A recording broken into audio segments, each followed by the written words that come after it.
कितना कष्ट सहते हैं,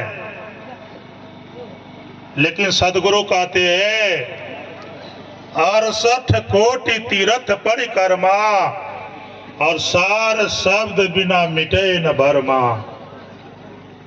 यह मन तो तीर्थ में जाने के बाद भी तीर्थ करने गया 3 जना, अचित चंचल मन चोर, एक पाप उतरा नहीं, लदाए 9 मन और। आप जानते हो अन्य क्षेत्रे कृतम पापम तीर्थ क्षेत्रे विनश्यति और तीर्थ क्षेत्रे कृतम पापम वज्रलेपो भविष्यति। ये वेद की वाणी कहता है कि अन्य क्षेत्रों में किया हुआ पाप तीर्थ में आने से समाप्त हो जाता है और तीर्थ में किया हुआ पाप करोड़ों जन्मों में समाप्त नहीं होता है, वो चित्त में अंकित हो जाता है। आज देखो तीर्थ को लोग जो है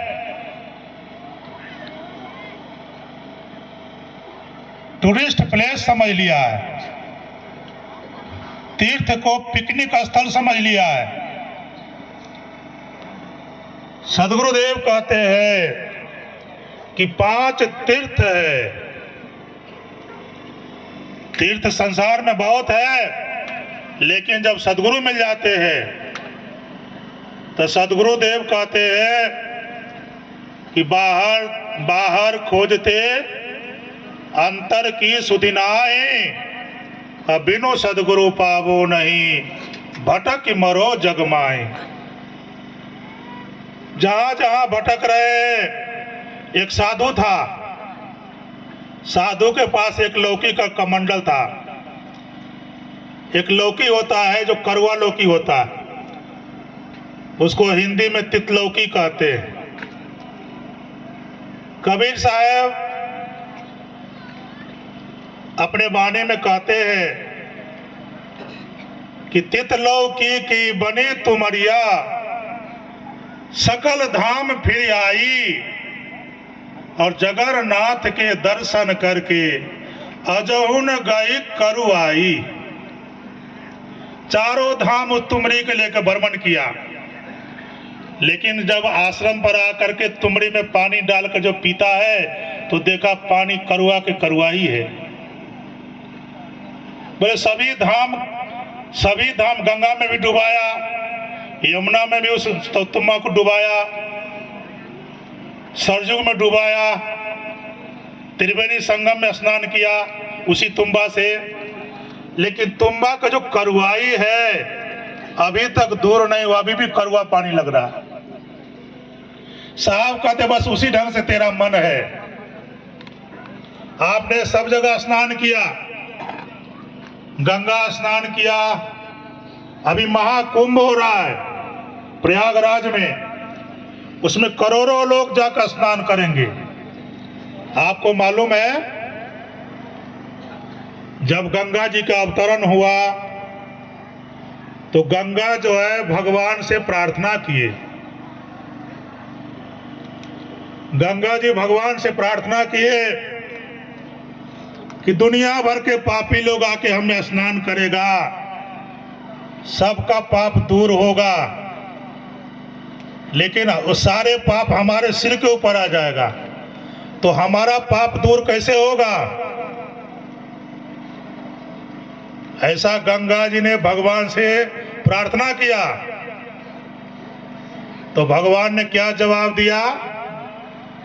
वो जवाब स्वामी जी ने स्वरवेद में लिखा है कि संत चरण रज पाए कर गंगा निर्मल होय, संत आस देवन करे जगत पूज्य बरसोय। बोले सदगुरु का चरण यदि गंगा में जाएगा तो गंगा पवित्र हो जाएगा। बोले चिंता मत करो, ये पृथ्वी में संत पुरुष अवतार लेते हैं, प्रकट होते हैं।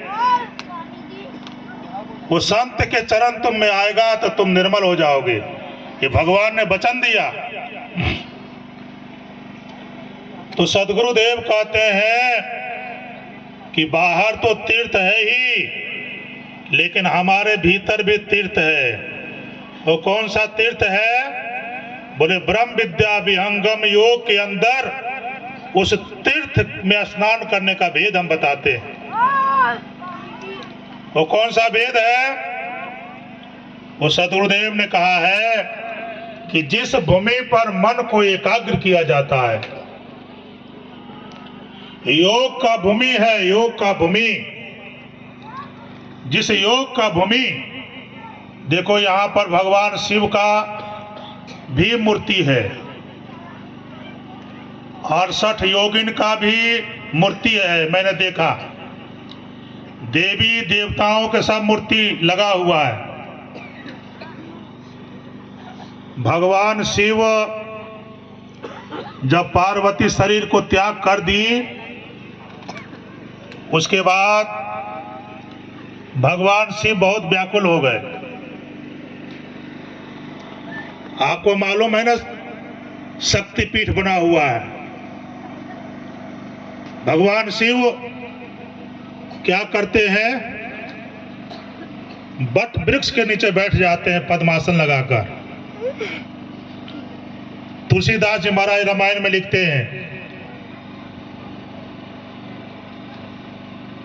कि भगवान शिव कमल आसन लगाकर बट वृक्ष के नीचे बैठ जाते हैं और क्या करते हैं? विहंगम योग ब्रह्म विद्या का प्रथम कोटि के साधना प्रारंभ करते हैं।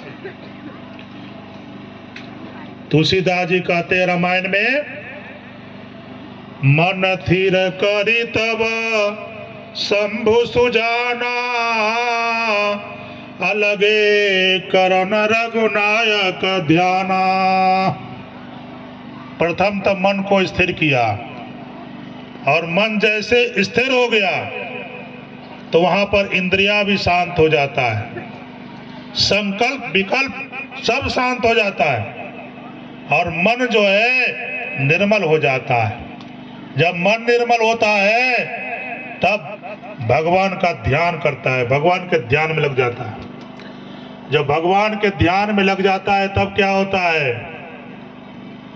शंकर सहज स्वरूप संहारा, अलागी समाधि अखंड अपारा। भगवान शिव ध्यान में मस्त हो जाता है, और ध्यान ही नहीं, वो समाधि में चले जाते हैं। सदगुरुदेव कहते हैं कि विहंगम योग का प्रथम ध्यान है, वो प्रथम तीर्थ है जहां पर मन शुद्ध हो जाता है, एकाग्र हो जाता है, इंद्रियां भी 10 इंद्रियां शुद्ध हो जाता है, निर्मल हो जाता है।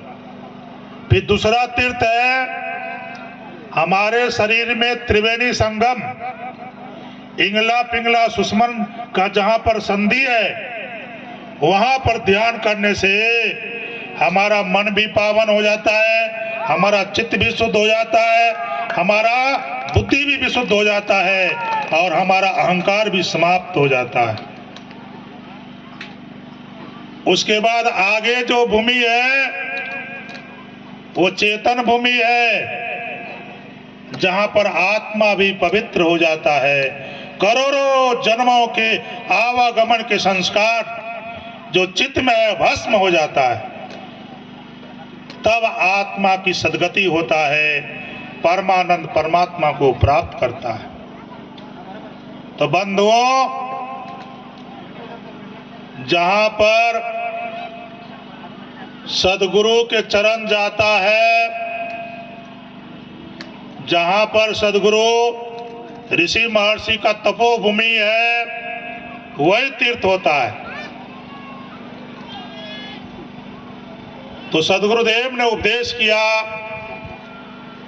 कि आप देवभूमि जाते हो, मंदिर में जाते हो, पूजा पाठ करते हो, लेकिन आपका मन एकाग्र नहीं हो पाता है। तो एकाग्र होने के लिए क्या करना पड़ेगा? यही प्रश्न अर्जुन ने भगवान श्री कृष्ण को किया। जब गीता का उपदेश भगवान श्री कृष्ण अर्जुन को सुनाए, परमात्मा के बारे में वर्णन किया, योग के बारे में वर्णन किया, ब्रह्म विद्या के बारे में वर्णन किया, तो अर्जुन क्या कहते हैं कि हे भगवान, आप कहते हो परमात्मा शांताकारम भुजग शयनम पद्मनाभम सुरेशम, वो भगवान शांत स्वरूप है और मेरा मन बहुत चंचल है। मैं करोड़ों प्रयास करके मन को शांत नहीं कर सकता, हमारा मन बहुत चंचल हो गया है।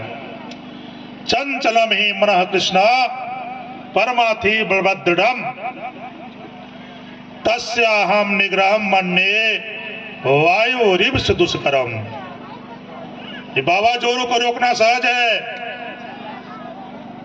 लेकिन मन को कंट्रोल करना बहुत दुस्तर हो गया हमारे लिए। तो भगवान कृष्ण कहते हैं अर्जुन, महाभारत को जीतना सहज है, लेकिन मन को जीतना बहुत कठिन काम है। काहू न मन बस किन्ना जगत में, काहू न मन बस किन्ना। इस संसार में रावण ने पूरे संसार के ऊपर विजय प्राप्त कर लिया। उसके बस में पवन था, पानी था, पांच तत्व था, अग्नि था, देव था, कुबेर था, सब उसके बस में था, लेकिन उनका मन उनके बस में नहीं था।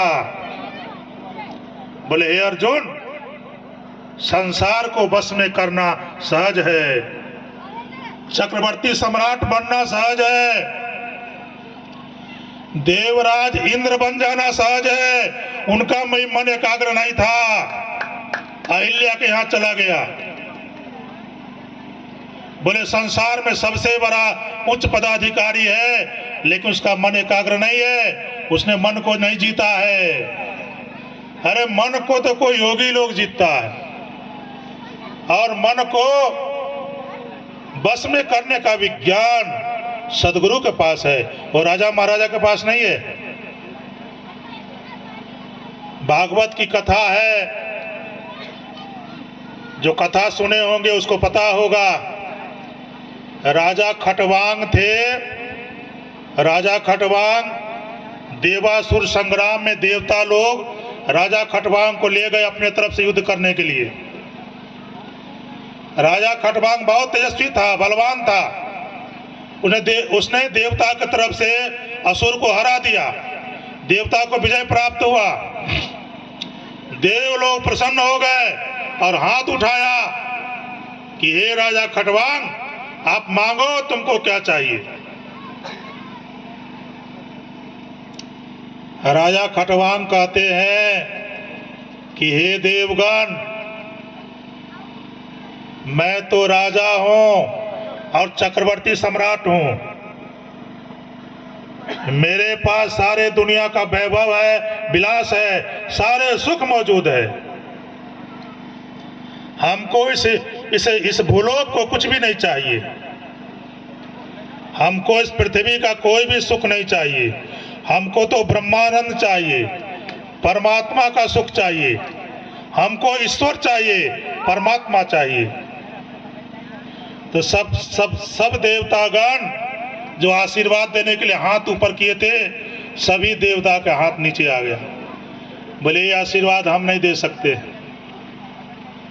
इसके लिए परमात्मा ने सदगुरु को भेजा है। सदगुरु के पास जाओ, वो तुमको परमात्मा के बारे में बताएगा। परमात्मा का अधिकार, परमात्मा का बारे में उपदेश करना मेरे अधिकार में नहीं है। इसीलिए सदगुरु कबीर साहब कहते हैं, जाको ध्यान धरे विधि हरि हर मुनिजन सास 88, सो तेरे घट माहि विराजे परम पुरुष अविनाशी संतो, सुन सुनी आवत हासी जल बिच मीन प्यासी। बोले जाओ, कपिल देव ऋषि गुरु है, उसके पास जाओ, वही परमात्मा के बारे में जानता है, मानता है, अनुभव किया है, साक्षात्कार किया है। जो साक्षात्कार किया है वही बता सकता है। इसलिए कहा गुरु साक्षात परब्रह्म तस्मै श्री गुरुवे नमः। सब देवों का देव है, परम पुरुष का रूप, बिनु गुरु जीव हरि ना मिले, भटक ही रहे भवकूप।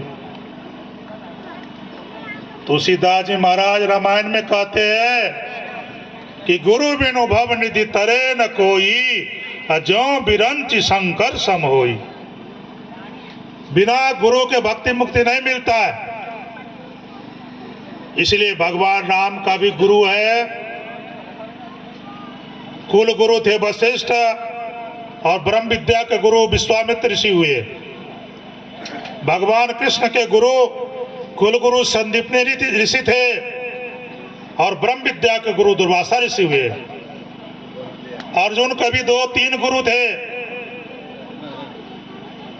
कुल गुरु कृपाचार्य, धनुर्विद्या के गुरु द्रोणाचार्य और ब्रह्म विद्या के गुरु भगवान कृष्ण थे। इसलिए कहा राम कृष्ण से को बरा, तीनों तो गुरु किन्न, 3 लोक के हुए धनी और गुरु आगे आधीन।